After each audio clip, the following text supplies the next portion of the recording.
parte del curso de composición de alimentos. Entonces tiene un enfoque ligeramente de bioquímica de alimentos. Vamos a hablar un poco de la parte bioquímica y también de la parte ya de la funcionalidad y cierta parte tecnológica de los alimentos, enfocada a los cereales, leguminosas y tubérculos. Bien, como me había comentado la profesora Sisi, que no sé si está aquí, esta es la modalidad de aula invertida. Entonces, se les ha dejado una serie de preguntas que ustedes han tenido que resolver en casa, ¿no? Y mediante sus respuestas vamos a armar la respuesta final, vamos a dar algo sintético y nos vamos a ayudar de la teoría que ya se les ha enviado. Ahora somos 47. Voy a proyectar la teoría y por favor voy a pedir su ayuda para que me vayan dando las respuestas de las preguntas. ¿Sí? Por favor, quiero su participación, aunque sea solo para decirme que sí, para saber que no estoy hablando como loca sola, por favor. Hola, Sí, profesora. Sí, ¿me escuchan? Ya, genial. Ay, olvidé presentarme. No sé si ya las profesoras sí les comentó, yo soy Belia Bueno, soy magíster en nutrición, terminé la carrera en San Marcos, en nutricionista, y luego hice mi maestría en la Universidad de Barcelona en desarrollo de alimentos, y es donde actualmente estoy residiendo. O sea, actualmente vivo en Barcelona, pero da la casualidad que este año he venido por unos meses a Perú.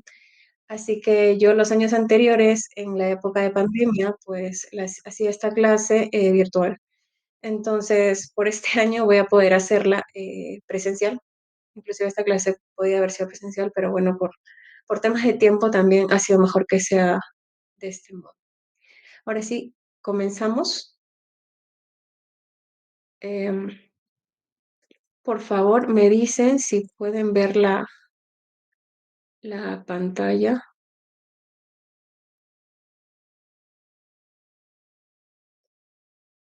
Mm,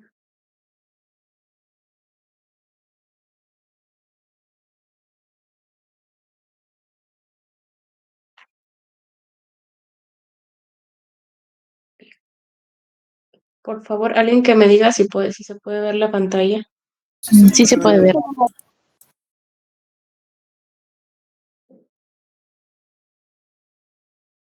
Ay, la profesora sí me acaba de llamar y me ha dicho que es que inicia a las 8. Eh, ¿Saben cuántas personas faltan, por favor? Sí, doctora, lo que pasa es que somos 60 alumnos en el curso y hay muchos que pues aún están en camino y ahorita estamos 43 en el MIT. Ya, a ver, ¿ustedes están de acuerdo que inicie a las 8? Porque yo de verdad tenía cosas organizadas, pero me puedo hacer un tiempo, pero solo hasta las 9, o sea, de 8 a 9 como muy tarde. ¿Saben? No sé, escríbanme en el chat si no quieren hablar. Si están de acuerdo o no, pues pero son 15 minutos más. O en todo caso, la clase podría comenzar desde ahora, ya que algunos compañeros están grabando, cosas que, ¿Ah, bueno, sí? quizás algunos sí están grabando, por eso, o sea, creo que sí podemos avanzar, cosa que puedes extenderte un poco más y darnos datitos, así que nos ayuden, ¿no? Vale, genial. Sí, me parece bien. Ya, entonces, sí, aquí estoy. Recién encuentro el chat porque yo no suelo usar Meets, así que eso suele ser la participación. Ya, no, sin problema. A ver, a las 8 todavía, en 15 minutos todavía vamos a seguir teniendo las preguntas, así que si es por participación también pueden participar en las siguientes preguntas. Así que sin problema. Bueno, vamos a empezar. El tema es cereales, tubérculos y leguminosas. Em,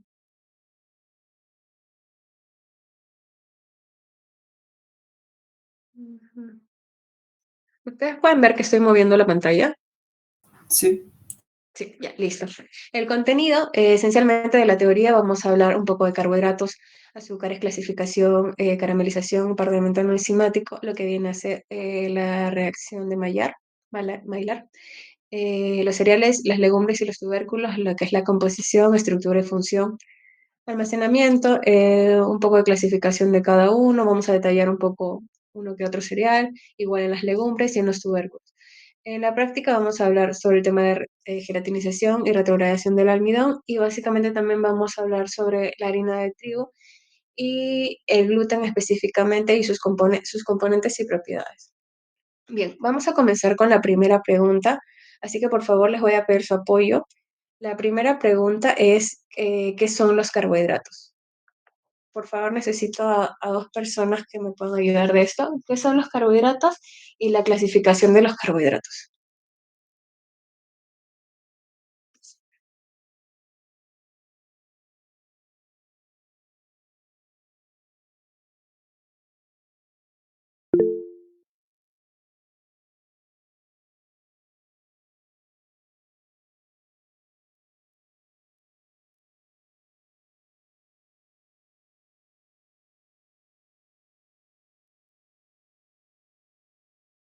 Por favor, alguien que me apoye, que no... Sí, profesora. Bueno, alcé la mano. ¿Podría contestar la primera pregunta? Sí, Ok, sí, perdón, es que no suelo usar esto y no... O sea, directamente háblenme y yo les digo quién va, porque ok. no sé usar esto. Bien, respondiendo a la primera pregunta, ¿qué son los carbohidratos? Bueno, Tú eres Joana, perdón, tú eres Joana, ¿no me dices tu nombre? soy Sofía. Ya, listo. Gracias, te pongo. Ya. Es un macronutriente que va a brindar energía principalmente y también puede servir como reserva de energía. Y bueno, eso, esa pregunta nada más, o puedo responder la siguiente. Puedes responder también la siguiente. Ok, y bueno, y como se ve en la imagen, está dividida principalmente en monosacáridos, oligosacáridos, polisacáridos también. Muy bien. Está bien la respuesta, es una parte de la respuesta. ¿Alguien más podría complementar esta respuesta? Sí, profesora, ¿podría responder? Sí. ¿Me Ya. dices tu nombre, por favor? Flor Juliet. Órale, listo. Bueno, en relación a lo que dice mi compañera, también estoy de acuerdo. Es una fuente de energía los carbohidratos y como mencionó, la división es monosacáridos, que está conformado por la glucosa, que es la fuente principal de energía de la célula, la fructuosa, que es fuente de energía y que se metaboliza principalmente en el hígado, la galactosa, que es fuente de un disacárido. Y bueno, de los disacáridos tenemos a la sacarosa, que es principal fuente de transporte de los carbohidratos en las plantas, la lactosa, que bueno, es principal en la leche, la maltosa, que se produce durante la digestión del almidón y la fermentación de granos. Y en los polisacáridos podemos encontrar al almidón, que es reserva de energía de las plantas, el glucógeno, que almacena energía en los animales y humanos, y la celulosa proporciona estructura y rigidez en las paredes de las plantas. Y por último tenemos a la quitina, que también es un componente estructural en los exoesqueletos de los insectos. Perfecto, muy bien. ¿Alguien más que quiera añadir algo más a la respuesta? Profesora, ¿me permite? Sí. Tú eres Cristian, ¿verdad? Me dices tu nombre. Por favor, antes de hablar, me dicen su nombre y yo les digo que Sí, comiencen. Ya está, profesora, Cristian. Cristian Puedes Vicente. comenzar. Hay otra clasificación muy interesante de los carbohidratos también que podríamos detallar en carbohidratos simples y complejos. Los carbohidratos simples serían los azúcares que se absorben de una manera rápida en el organismo y que a su vez causan un aumento de los niveles de azúcar en sangre, esos famosos picos de glucosa, como por ejemplo los azúcares naturales que vienen de la fructosa, de la lactosa, de la sacarosa, como por ejemplo en la miel y en el jarabe de maíz. Y por otra parte, los carbohidratos complejos que suelen ser llamados que son los más saludables, se digieren y absorben de forma más lenta a comparación de los carbohidratos simples. Causan un aumento gradual en los niveles de azúcar en la sangre y pueden ser algunos almidones como el trigo, el maíz y fibras como los vegetales y los cereales integrales. Bien, bien, me parece interesante tu respuesta. ¿Alguien más que quiera añadir algo más en la respuesta?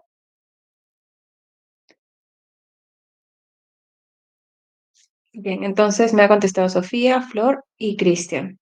Vamos a completar y darle forma a las respuestas que han dado sus compañeros. Primero decirles que los carbohidratos también son llamados hidratos de carbono, glúcidos, glícidos, sacáridos, azúcares, y son compuestos químicamente ternarios, porque están compuestos de tres tipos de átomos, el carbono, hidrógeno y oxígeno.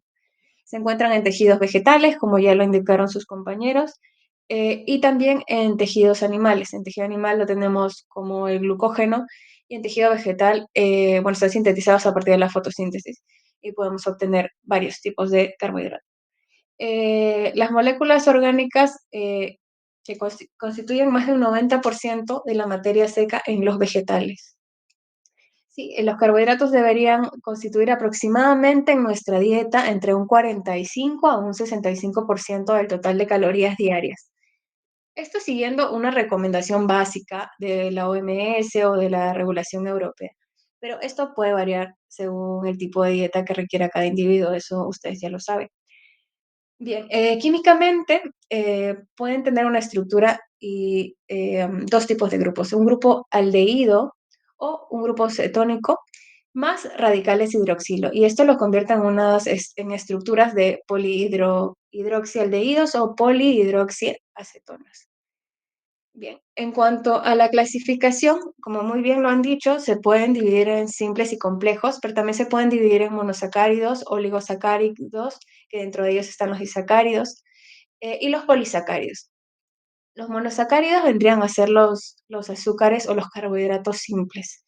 ¿Sí? Son las moléculas más básicas, son los monómeros de los carbohidratos. Y como su nombre lo dice, mono, uno y sacárido, el monómero de carbohidrato. Su sabor por lo general es dulce, dan color en el tema de tecnología alimentaria, pueden ayudar a dar color a los alimentos y son coayudantes de la formación de geles y texturas. Bien, en los oligosacáridos son cadenas de monosacáridos menores a 10 unidades. O sea, dentro de ellos también podemos tener disacáridos, que serían la unión de dos monosacáridos.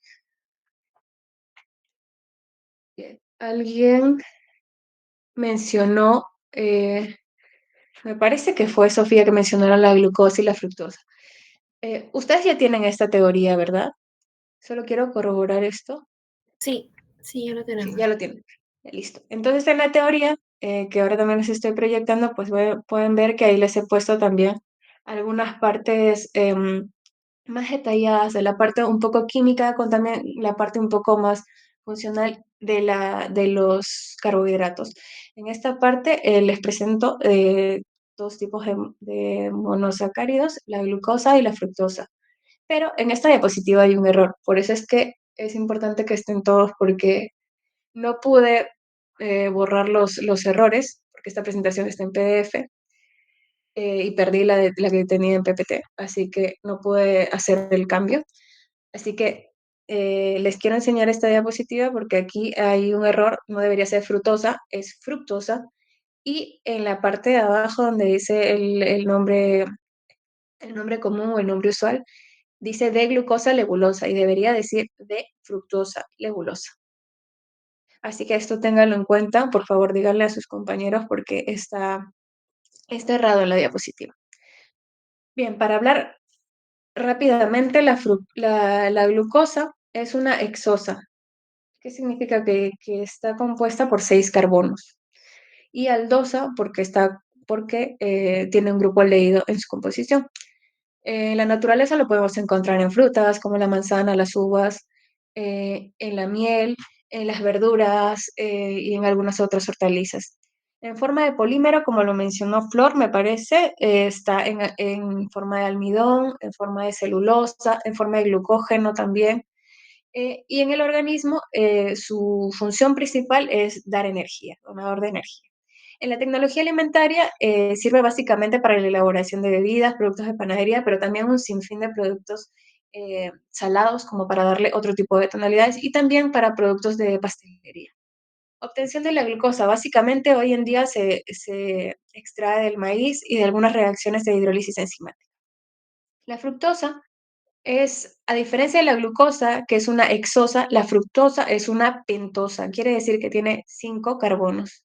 Sí, y es una cetosa, quiere decir que viene de un grupo cetónico, de un acetón.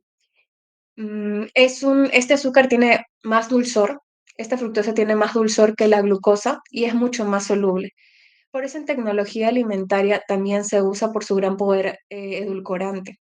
Y a diferencia de la glucosa, no forma cristales en su disolución o cuando elevamos la temperatura. Tiene un poder bastante humectante. Es por eso que, por ejemplo, en los productos de panadería, como en los panetones o como en un bizcocho o en un producto horneado, también se utiliza la fructosa de alguna forma para poder dar esta humectabilidad al producto y que no sea tan seco. La obtención de la fructosa básicamente por la inulina, que es su polímero o su polisacárido, por medio de la hidrólisis ácida.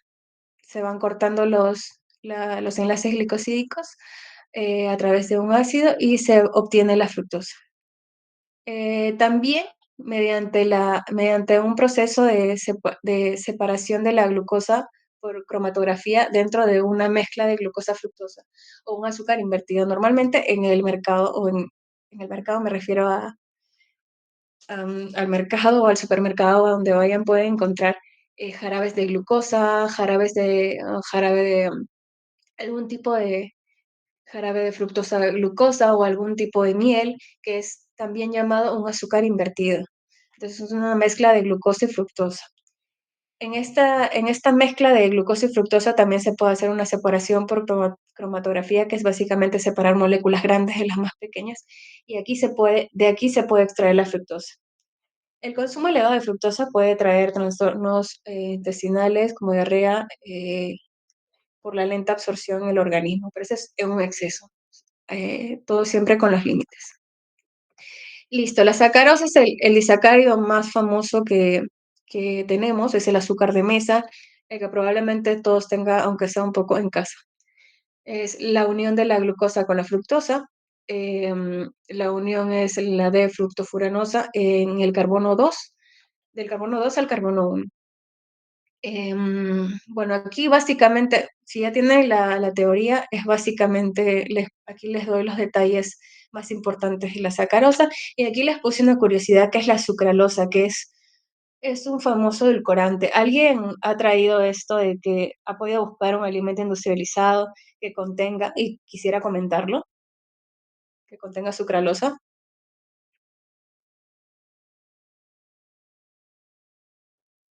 Bien, entonces seguimos. Bueno, les comento que la sucralosa es el isómero de la sacarosa, pero con la diferencia de que ha sido polihidroxilada y contiene moléculas o pequeños o 3 átomos de cloro, y esto lo hace diferente. Hace que no sea digerible y por lo tanto tampoco aporta energía en el organismo y es mucho más dulce que la propia sacarosa. ¿Sería la stevia? ¿Cómo? Algunas stevias contienen sucralosa. El stevia es otro edulcorante. ¿Cómo te llamas? Joana, Catherine. Listo, Joana.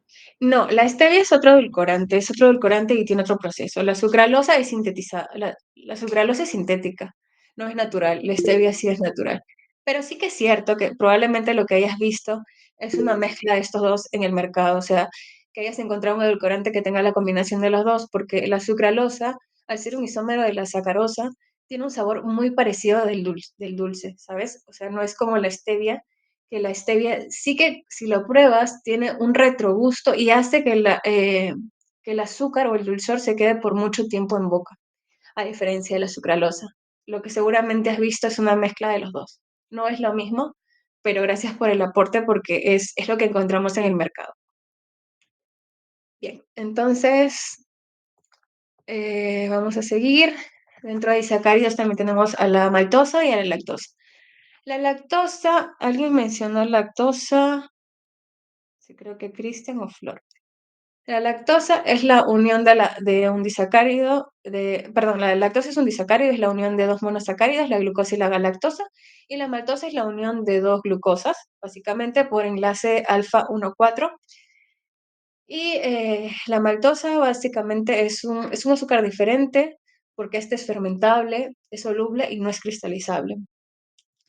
Em, en la industria se obtiene por la acción enzimática de las amilasas y la lactosa es básicamente el azúcar que encontramos en la leche. A ver, algo aquí curioso era que por aquí mencioné, creo que la ultrafiltración, aquí está. En la industria se obtiene mediante el suero lácteo, ultrafiltración, evaporación y cristalización. Ya, normalmente, o hace mucho tiempo, lo que se hacía era que, por ejemplo, encontramos la leche sin lactosa. Pero antes, ¿qué se hacía? Se añadía la enzima, la lactasa, que lo que hacía era hidrolizar, cortar este enlace 1,4-beta glicosídico y separar la molécula de glucosa y la galactosa. Entonces, esto permitía que sea más digerible en el organismo a las personas que son intolerantes a la molécula junta, al disacárido o a la lactosa. Pero hace unos años ya la industria lechera o la compañía más grande en Perú de lácteos empezó a usar la ultrafiltración. Entonces, ¿qué pasa? Como la molécula, la lactosa, tiene un tamaño molecular diferente, empiezan a usar en el tema del filtrado de la leche empiezan a usar filtros de tal forma que la lactosa se queda atrapada por los filtros. Esto es una ultrafiltración y no llegue a pasar la molécula entera. Es por eso que también pueden identificarlo porque hay leches que dice que contienen lactasa en su composición, o sea, dicen sin lactosa, pero que contienen lactasa y las van a sentir hasta ligeramente más dulces. ¿Y por qué? Porque están sintiendo la molécula de fructosa, que dijimos que era más dulce que la glucosa, y la glucosa en sí. O sea, están sintiendo el azúcar separado. La lactosa en sí no es tan dulce junta, pero separada, sí. Bien, aquí también tenemos a los fructooligosacáridos y a la lactulosa. ¿Alguien investigó algo sobre la lactulosa?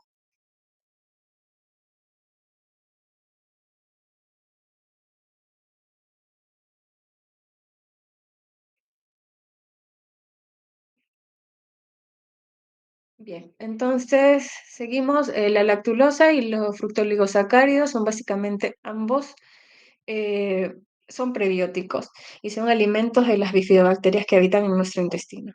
Entonces, los fructooligosacáridos son básicamente añadidos en las fórmulas maternizadas o en las fórmulas infantiles para niños pequeños, para mejorar la cantidad de bifidobacterias o probióticos que contengan cada niño o las personas en el organismo, ¿no? Mejorar la digestión. Y la lactulosa, pues lo puse aquí como curiosidad porque es básicamente lo que es, si alguien tiene un niño pequeño o un, un hermanito o alguien pequeño en casa, pues probablemente le hayan mandado la lactulosa, que es básicamente o sea, es el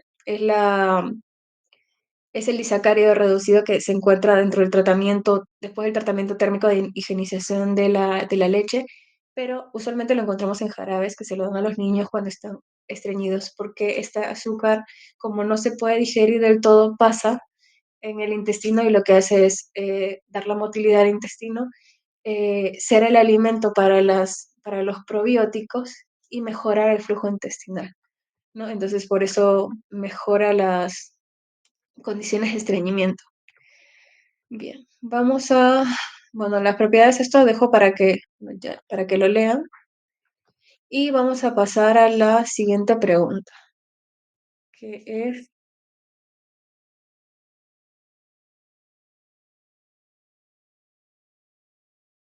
no, perdón, vamos a avanzar sobre aquí.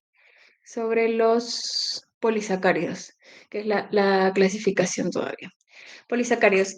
Como mencionó su compañero Cristian, él mencionó una clasificación diferente, simples y complejos. Dentro de los complejos son básicamente los polisacáridos y hasta los oligosacáridos. Los simples son los azúcares más simples. Y los polisacáridos, si bien es cierto, son los que los carbohidratos complejos no son exactamente los que se recomiendan, porque también podemos tener almidón o un almidón netamente, como por ejemplo el arroz y el arroz integral, ambos son carbohidratos complejos, simplemente que uno contiene toda la fibra y el otro no. O sea, esa clasificación es diferente, más se refiere en complejos como polisacáridos. Y polisacáridos se refiere a que es la unión de muchos monosacáridos. Bien, y entonces aquí les puse esta diapositiva que probablemente no la han entendido, pero es para la clase, para conversar en la clase, y básicamente necesito a alguien que me ayude y que me ayude a identificar polisacáridos en esta lista de ingredientes de este helado de vainilla.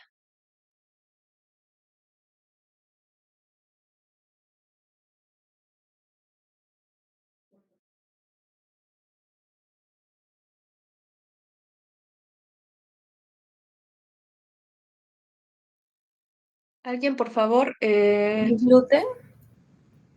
Joana. Sí, ¿Sí? gluten. El gluten. A ver. El gluten no es un polisacárido. Mira, a ver. Profesora, ¿Sí? Dime, Gabriela. ¿podría ser tal vez la goma garrofín y la goma guar? La goma garrofín, la goma guar. A ver, yo voy mencionando todos los ingredientes o me puede escribir los ingredientes en el chat. ¿Qué ingrediente creen que es polisacárido? Efectivamente, la garrofín y la guar son polisacáridos, pero hay más. Escríbanme dos más y ahí les doy la respuesta.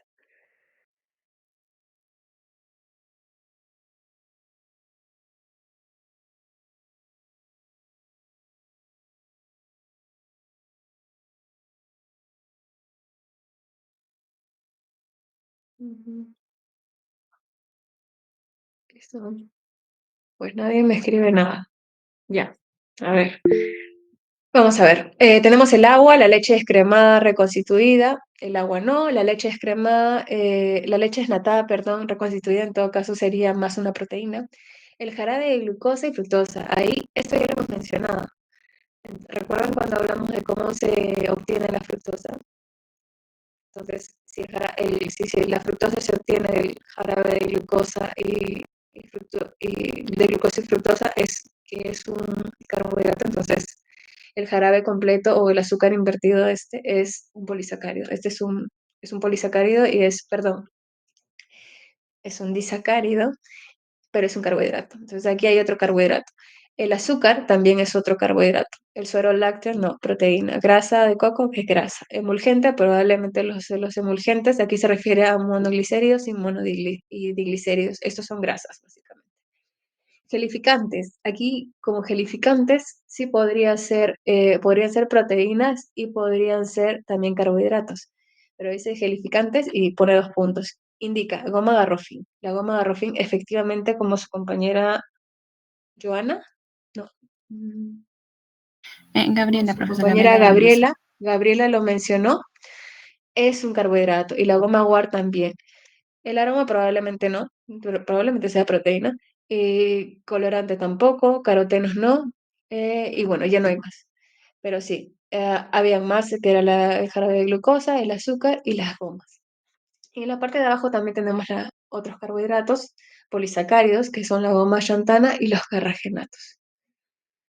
Bien, a ver, los polisacáridos en sí son polímeros de monosacáridos, más de 10 unidades, y tenemos dos tipos, los homoglicanos y los heteroglicanos. Los homoglicanos, acuérdense que son la unión de varios monosacáridos, pero es del mismo tipo de monosacáridos. Tenemos los lineales y los ramificados. Aquí atención, porque esta es la parte previa de la siguiente pregunta. En los homoglicanos lineales tenemos amilosa y celulosa. Y en los ramificados tenemos la amilopectina. Y aquí vamos a ver dos componentes que nos van a ayudar en la siguiente pregunta. Los heteroglicanos, aquí tenemos las gomas, los alginatos, que mencionó su compañera, mencionó la goma guar, que la identificó en el helado. También tenemos a las pectinas y también tenemos aquí a un grupo muy curioso que son los glicoaminoglicanos, que esto incluye la heparina y la condroitina, que dentro de esta coyuntura, bueno, es muy curioso, no lo puse aquí, pero se los quiero comentar un poquito porque aquí tenemos el tema de estos ácidos súper famosos que los usamos como skincare y en la dermocosmética se usan mucho y increíblemente son carbohidratos. Estamos hablando aquí del ácido hialurónico, de la condroitina, que son compuestos que ahora se usan mucho en dermocosmética para mejorar todo el tema de hidratación de la piel y son acompañados también de productos que contienen colágeno. Y bueno, esto más de los polisacáridos. Esto de gel lo vamos a hablar mañana, la formación de gel. Y aquí vamos con la siguiente pregunta, que aquí sí, por favor, su participación. ¿Qué es el almidón y las partes del almidón? Por favor, chicos, si quieren ayudarse con la inteligencia artificial, yo no tengo ningún problema. La idea es que me digan el concepto y llegar a afianzar las respuestas. Porque hoy en día pueden tener la información, todos podemos tener la información, la pueden sacar del chat GPT o de donde quieran, pero la idea es compartirla, hablarla y así vamos afianzando el conocimiento. Hay algunas bibliografías o la inteligencia artificial de repente no te va a decir todo lo correcto, pero sí te va a decir partes para que puedas formar un concepto. De repente, ¿no? Y la idea es ahora compartirlo, hablarlo y lo que yo les pueda dar es mi experiencia en estas cosas, ¿no? Que eso sí no lo vamos a encontrar en inteligencia artificial. Pero bueno, lo poco que yo les pueda compartir para que puedan afianzar el conocimiento. Así que por favor, alguien que me ayude. Sí, profesora, yo puedo contestar esa pregunta. Bueno, el Justamente almidón Sofía. es un polisacárido como tal y está compuesto por dos tipos de moléculas que vendría a ser la amilosa y la amilopectina. La amilosa en realidad se encuentra en forma lineal, esto quiere decir que solo contiene el enlace alfa 1,4 glucosídico y la amilopectina se encuentra en forma ramificada, que tiene el enlace alfa 1,4 glucosídico y también el 1,6 glicosídico. Sí, perfecto. ¿Alguien más que quiera añadir algo más?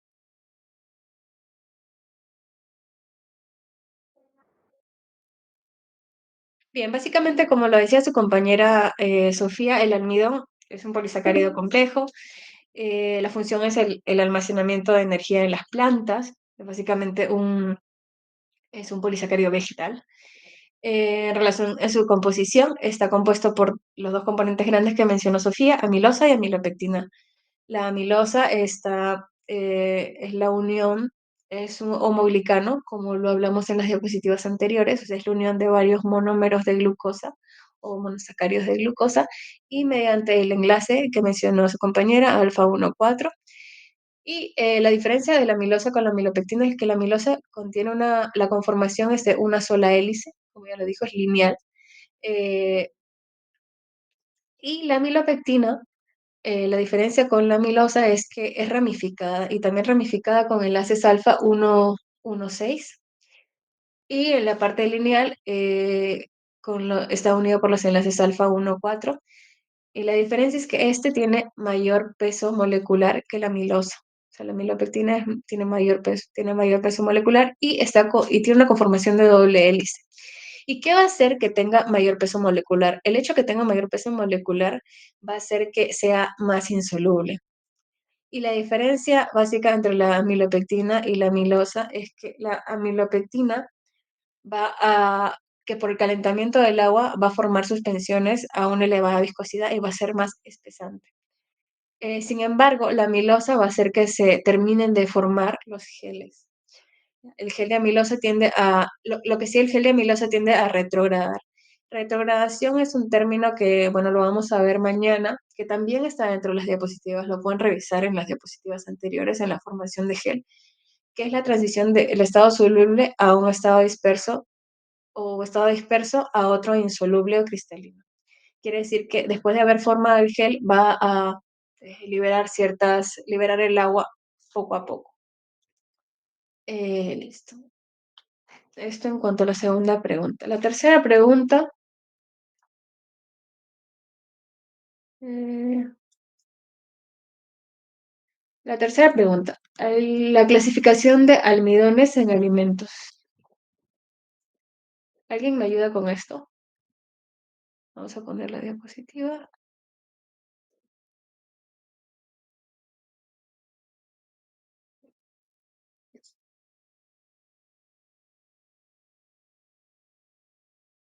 Por favor, alguien que me ayude, que pueda leer lo que está marcado en el cuadro rojo.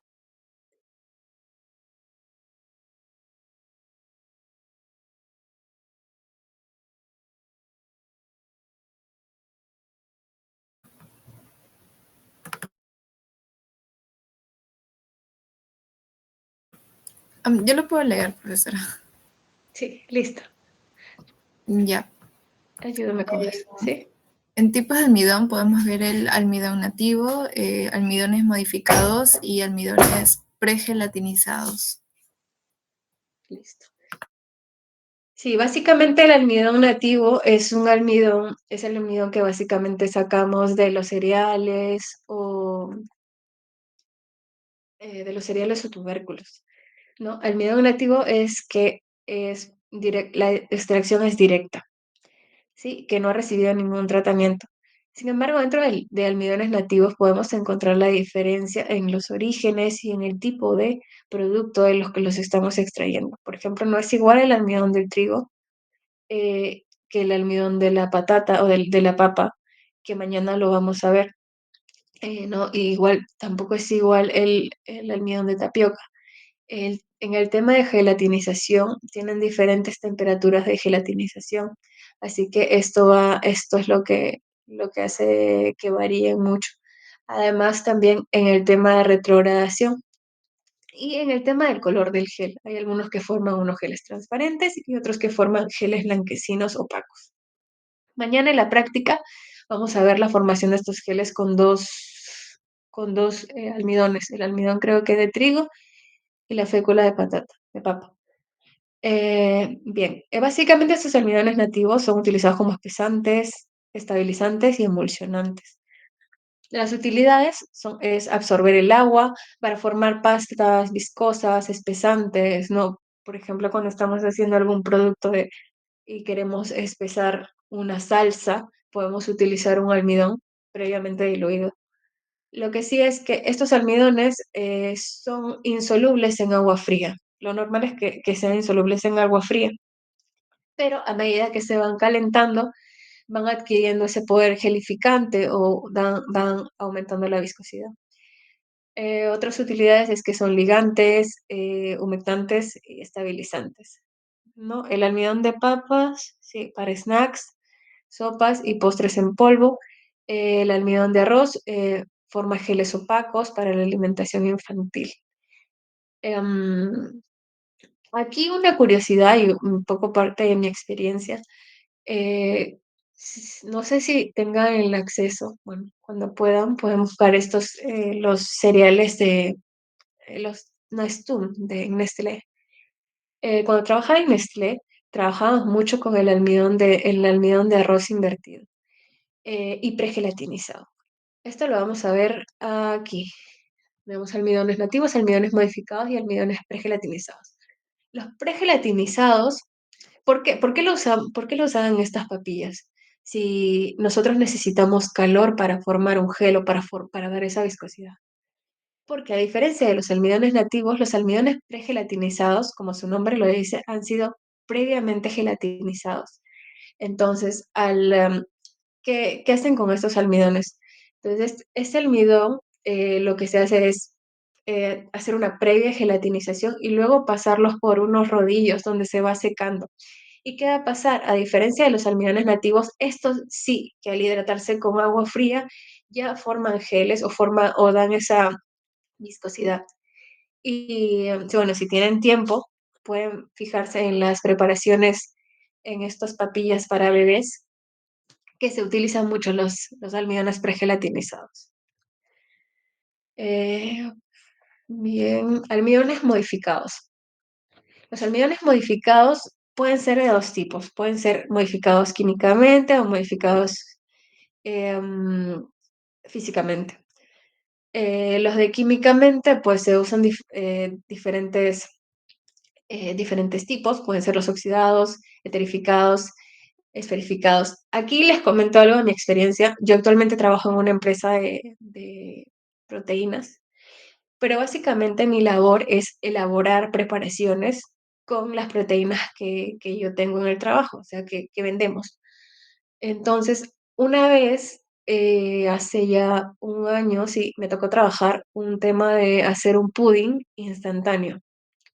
Entonces, para hacer el pudding instantáneo, yo sí que utilicé el pregelatinizado porque era tener una mezcla de polvos, unos que dan sabor, otros que dan textura, básicamente, y añadirles agua y que con agua fría me dé una viscosidad y me forme un gel como un pudding. Sin embargo, luego me pidieron otra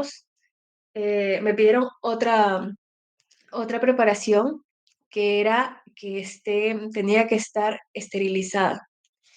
Entonces, ¿qué pasa? Cuando esterilizamos llegamos a temperaturas de más de 121 grados o 110 grados, pero a más cantidad de tiempo, ¿saben? Entonces, los almidones, dependiendo del tipo de almidón que usemos, no aguantan tanto porque la gelatinización ya empieza a partir de los 75 grados, a partir de los 60 grados, 50 grados en algunos casos. Eso va a depender del origen. Entonces, ¿qué utilicé ahí? Utilicé un almidón modificado. No recuerdo exactamente qué tipo de modificación tenía porque de estos hay millones y depende mucho del fabricante. Utilicé uno, sí recuerdo que era de maíz. Y bueno, uno de estos me ayudó en el tema de esterilización porque me permitía trabajar a más temperatura, o sea, no formaba gel. Y cuando llegaba a esa temperatura alta, tampoco me formaba un gel, lo que me hacía era espesar esa bebida que yo tenía, era una bebida chocolatada. Entonces me permitía que las moléculas de cacao que yo tenía, que no descendieran, que no sedimentaran, que se mantuvieran ahí y que alcance a esa temperatura de esterilización para poder eliminar todo tipo de microorganismos. Y bueno, esa es mi experiencia con los almidones. Son los tres tipos, básicamente, para contestar esta pregunta: los nativos, los modificados y los pregelatinizados. Bien, ahora sí con la cuarta pregunta, que es describir las etapas de la caramelización. ¿Alguien me ayuda, por favor?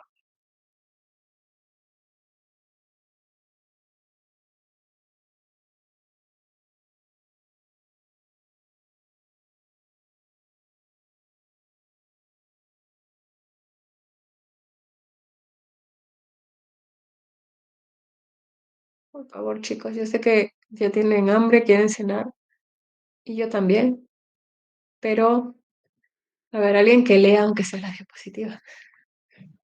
Yo puedo leer. Ya, listo, Pamela. Muy bien. La caramelización de la sacarosa se lleva a cabo a temperaturas mayores a los 160 grados centígrados. Genera simultáneamente hidrólisis, la deshidratación y la dimerización de los productos resultantes. Se sintetiza la isosacarosana de sabor amargo. A mayor temperatura se generan sustancias como caramelana, posteriormente carameleno, sustancia oscura y amarga, luego caramelina o humina. Esta última de sabor desagradable y alto peso molecular. Listo, muchas gracias, Pamela. Sí, a ver, para comentar esto, sí que al calentar la sacarosa, que es el disacárido de glucosa más fructosa, se producen una serie de transformaciones. Y en general se producen dos tipos de compuestos. Una parte se lleva a cabo por una parte se lleva a cabo la hidrólisis, que produce los correspondientes monosacáridos de glucosa y fructosa que lo componen, y luego se produce la deshidratación y la dimerización simultánea de los productos formados. En la dimerización, en primer lugar, se forma la isosacarosana. Cuando se retira esta molécula, seguidamente o sea, cuando se retira esta molécula, seguidamente viene la siguiente, pues la caramelana, luego el carameleno, la caramelina o umina, que es la sustancia supuestamente la más amarga, la más desagradable y que podría ser tóxica. A su vez, también se generan otros compuestos de bajo peso molecular, que es el hidroximetil furanona, el HDF, el HMF, el hidroximetilfurano y las dihidroximetilfuranonas, ¿no? Esto que es muy semejante también en la reacción de Maillard, pero aquí una diferencia, porque en la reacción de caramelización, donde solo participan carbohidratos y azúcares, se inicia a partir de los 160 grados y no antes, ¿sí? Esto es la caramelización de la sacarosa, quiero decir, porque hay otros azúcares que inician aún más tarde la caramelización. Bien, entonces la segunda pregunta, por favor, la diferencia que existe entre la reacción de Maillard y la caramelización.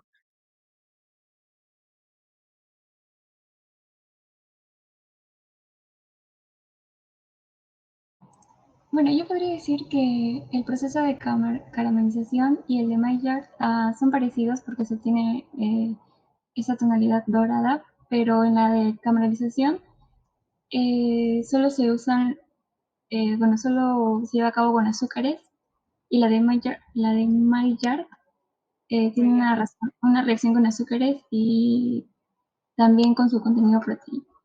¿Con qué, perdón? ¿Con azúcares, sí? Contenido proteico. Sí, con aminoácidos. Perfecto, sí, esa es la diferencia, la básica, la central, que bueno, la Maillard es aún más compleja que la de caramelización.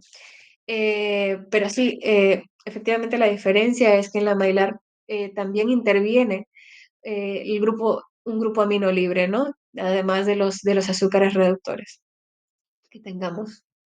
Eh, bien, y también se generan compuestos parecidos como la melanoidina y la hidroximetilfuranonas, y también que ambos compuestos son compuestos de bajo peso molecular.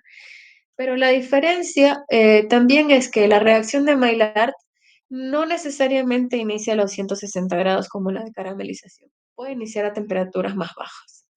Sí, se divide en tres fases: la fase inicial, la fase intermedia y la fase final. Como les dije, los subproductos o los productos finales son las melanoidinas. También se producen las hidroximetilfuranonas